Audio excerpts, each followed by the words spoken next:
How's everyone doing? All right, go ahead. There was some national reports or suggestions that Brandon Aiyuk was going to practice today. To your knowledge, is he going to be out there? We'll see. I think you'll see right with me. I know he's here today, and that's the expectation. When was the decision made, and when was he examined to make sure to see if it was back? We don't get into those details. That's medical stuff, but he has been cleared, and we're ready to roll. Is that the only dynamic that's changed here that would make him practice today, theoretically? Yeah, in theory. Yeah. If he does not practice, chooses not to, will he be disciplined? Then we'll deal with that. John, you told us you're impatient and this thing's really dragging on. Is this just driving you crazy? Yeah, fortunately, there's 90 players here. There's preseason games. There's the work of getting better, and that goes into putting the team together. But no question about it, when you've got some of your better players, two of them in particular, that aren't out there, and that's your job. Yeah, you take a lot of pride in that, and I think one thing, we got a lot of really good players, and we've rewarded a lot of good players, and that makes things tougher at times. But I remain optimistic. We'll find a way to put the best squad out there, and I'm really happy with where this team's at, and what we do have to offer. The players out here that have been here are working really hard. We got a lot of love for the two guys that aren't, and we'll continue to work on that to try to bring that to a resolution. Has anything changed with the Trent situation? No, there's no updates there. I mean, there's good communication. We're constantly working, throwing out ideas to try to have a breakthrough, and it just hasn't happened yet. Is there good communication between you and Brandon? Yeah, there's communication, and it's been ongoing, with Brandon, with his representative, and on that one as well. We just haven't been able to break through. I asked this to Kyle a couple weeks ago. This team is close to a Super Bowl, as you obviously were last year. Can you say that this franchise is putting up enough money or financial commitment to make sure you have the best chance this year? Yeah. Well, first of all, Tim, I don't think you can ever make an assumption that you're ready for a Super Bowl. You got to earn that every year. Nothing is given in this league, and we have a very talented team. We have a very proven team that's won a lot of games, but this is a new team. We like our team. We feel like we've improved.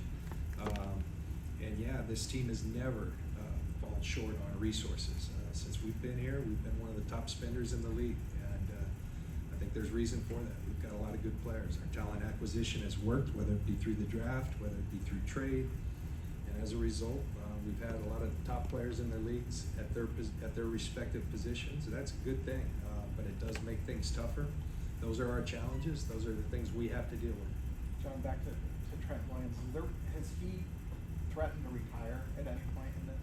I'm not getting into. I've always said that personal conversations and things like that aren't ever going to get told to everyone. Those are private conversations, so I don't get into private conversations that Trent and our organization have had. John, given your friendship relationship with Brandon's agent, have that changed the dynamic at all? Have you had to step aside at all through this? No, you never know how that's going to play out. Ryan was he's my marketing guy for a bunch of years. A lot of people say he's your agent. Well, my last couple deals I've done with Jed directly. That's how I've handled my business. So that's worked well for me. There is a friendship there, but I've got a lot of friendships in this league with agents and that have developed over time. It seems like you saw this standoff with Brandon Aiyuk coming months ago. Did the Trent Lynch situation surprise you? I don't know that I saw the standoff with Brandon. I saw a situation that we were going to have to deal with, and now we've been trying for a long time. We don't get paid to try; we get paid to do. And I'll take accountability for anything that hasn't happened, but I won't stop continuing to fight to find the best resolution, whatever that may be. The Trent situation, things come up, and this has come up. Trent's a fantastic player. He's a tremendous leader on this team. I will never fall short on my praise of Trent and what he's meant to this place. It was a great day. When I got that call from Rivera saying that they would do that trade, and he's been incredible since he's been here. So we value Trent, we love Trent, we want Trent here, and I'm hopeful that can happen soon. John, with Brandon, we've gotten to a point of like years waiting to see if he'll practice today. Sounds like he could be disciplined if he doesn't start practicing. It doesn't sound great. Are you disappointed it's kind of got to this level? Yeah, sure. But, I've seen these things look dire before, and they can quickly turn. So that gives you hope, that we've been in these situations before, and those things can quickly be forgotten. So, we'll remain hopeful. Was it communicated to Brandon's camp at any point, saying in the last few weeks that he would be expected to practice starting today? I'm not going to get into our communication again. There's, at some point, you got to play. John, is the addition of Marshall in any way Aiyuk insurance if they kind of boundary X receive response? That's just a good football player. We were very fortunate to get in the building. I don't know what went on in Carolina. I know that I got on the phone with Terrence along with Leonard Hankerson and Kyle and just told him about the way we do things, what we thought of him coming out of college, and that this could be a great landing spot for him. He's going to have to earn everything, but it's a fun place for receivers to come and thrive. And whatever your best is, I think you'll find it here. So we're excited for that opportunity, excited for our practice squad. It's tough to lose players. I think, Schrader, man, I love that kid and everything he represented, and the way he attacked it. Sammy Womack had a really good offseason, was proud of him. I think we're deeper than we've been at corner, and so those are tough decisions that you have to make. One more, Jared Kingston. Jared was doing some really good things. You can't keep everyone. Really proud of this rookie draft class. There's been some injuries, but I think we're getting healthy, and we got the right type of people, the right type of players that are fits here. They're going to help us a lot. So a lot to be happy with our roster. We'll continue to work to get it complete, and can't wait for Levi's to be rocking here. And what are we, 10 days out, 9 days out? At tight end, it seemed like when you drafted Cam Locksley last year, you knew that he might be a bit of a project. Did that go more slowly than you expected? Why cut ties with him 2 years in? Yeah, Cam did a great job, Matt. Had 2 knee surgeries in his time here, but couldn't have asked for anything more in terms of his work ethic. I think we just kind of you fall into some good players. Salbert is a guy that we went out and got in free agency. He really has been a nice find for us, both at tight end and in special teams. Jake Tonjes has been really, I'd say, a surprise, and played really well. Braden Willis was a tough cut, but he's back on our practice squad. So I think there was just tough competition, and Cam can do a lot of good things. I saw he landed in I believe Cleveland's practice squad, and I'm excited for him and his opportunities. I mean, the thing everyone liked about Cam coming in is he could do a little bit of everything. And it takes, I always tell players, it took me till my 3rd year to start in this league, and things went pretty well. So it happens at different times for different players. You want to be able to hold on, but when you've got a roster, sometimes you got to make tough decisions, and that was certainly a tough one, because Cam gave us everything he had. I don't think we've seen the final 53-man moves yet today, but are you still planning on keeping Logan Thomas around that room? We'll see. Logan's a guy that unfortunately had a hamstring injury during camp, and we like what Logan brings to the table, and we're in contact with him. We'll see what breaks. There's still a couple more final practice squad spots. And as John, far as the earlier today on KBR, Dante Winter said that tonight he's going to watch film with Malik Mustafa and trying to get him ready for week 1. You're a Hall of Fame safety. Did you watch film with Mustafa? Can you help bring him along? He's a talented guy. He's doing all right, man. He's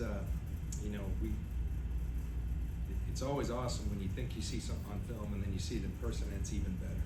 And Kyle talks a lot about something that I tried to live my career. You want to play with no hesitation, and when Malik sees something, he goes and gets it, and he can go get it in a hurry. And it's not perfect yet. It shouldn't be perfect. He's a rookie, but man, he's been impressive. He's going to make an impact on this team. I think we can all see that. He plays fast. He plays physical. He's a Niner, and we're really excited about what's to come. And he's got a long way to go. Malik knows that, but he's a worker. Danny Bullocks is doing a really good job. love that guys like Dante are around. But I like Malik's a historian too. You know, Ronnie was over here a couple weeks ago, and man, he was like a kid in a candy store. Seeing Ronnie a lot. Some of the guys, embarrassingly enough, didn't know who he was. Malik sure knew who he was. John, have you made roster moves today to the 53-man? Nothing today. As far as the, How fulfilling is it to see Cooney, looks like Kyle basically said he's a starting hunter, didn't say for sure, but. Yeah, leave that to Kyle, but he's been really good too. But then Cowing, I don't know, Yeah. Rendo's a little banged up, Yeah. but to see this draft class kind of produce immediately, what's that been like? We thought we really hit on this draft class, and that remains to be. I always tell people, ask me a couple years down the line, but yeah, I mean, Ricky's going to be a really good football player. He's had some health challenges. Ricky's a good player. Pooney, the way he stepped in. Bernardo Green, he's everything we thought he would be. He gets up, he competes, he's sticky. Pooney stepping right in. What we loved about Pooney was his versatility. He played a lot of different spots, played a lot of football. Man, that's a guy that, like, you know, I'd be lying if I haven't said he's better than what I even thought he might be, you know, because there's always our style, the way we get out and run. There's a little, it takes a little time, but he just took to it, and he's still got a lot more in the tank, and so he's doing a really good job. Our 3 4th-rounders, Garindo, Mustafa, and Cowing, all of them explosive, you know, bring speed, they're playmakers. So these guys are all doing really well. We're proud of this group. They got a long way to go. when it came to Kingston and obviously not being able to keep him on that 53-man, was that a numbers issue up front, or were you guys more focused on keeping experienced linemen ahead of the rookie in that We wanted situation? to. We just ran out of numbers. You play the waiting game and think maybe we could sneak them through. It didn't work. So those ones hurt. Along those lines, how relieved were you that you were able to bring back Drake Nugent, the center? Drake's doing a really nice job. You know, he's shown that it's not too big for him at this level. Center's a tough position because there's a lot mentally put on him. Drake's done a really nice job there, and he'll be on our practice squad to have every opportunity to get better. But we're happy to have him in the building. Was there a trepidation to expose Mordecai to waivers, and how did that quarterback discussion go? We feel like we have 4 really good ones, and unfortunately, or maybe a good thing for us, Tanner didn't get as many reps in the preseason as we would have liked for him to get, because I think the 2 guys that Dobbs and Brandon were fighting out, and so we wanted to let that play out.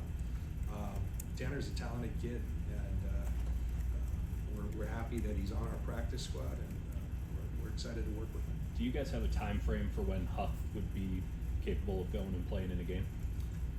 Going to be judicious, going to be smart. He's done a fabulous job, you know, with his rehab, and you know, he's been doing everything he can to the side. Today's a big step. Get him back at practice.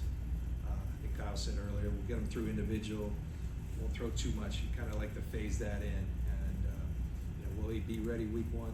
Not sure. I think it's going to be tight, but you know, I think it's telling that we made the decision not to keep him on PUP, bring him off, and we expect him somewhere early in the season. So real proud of Huff and his progress. He makes us a better team, so it'd be great to have him. You guys kept It's more Feliciano on the roster. Kyle said, I think it was last week, that he's dealing with some injuries and it might be a couple of weeks that he might be IR designated. What went into the decision to put him on the 53? Well, when you do that IR to return, you have to put him on for a day, and so that's what we did with John, and you know, we'll have that opportunity to bring him back at some point. Yeah. All right, guys. Thank you very much. Appreciate it.